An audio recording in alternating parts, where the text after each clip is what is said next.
Hello everyone, চলে এলাম খাজার লাস্টের অংশটুকু নিয়ে।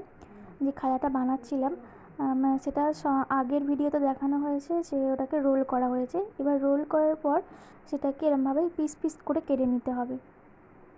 পিস পিস করে কেটে নিয়ে একটা একটা করে সব ছাড়িয়ে নিয়ে রেখে দিতে হবে।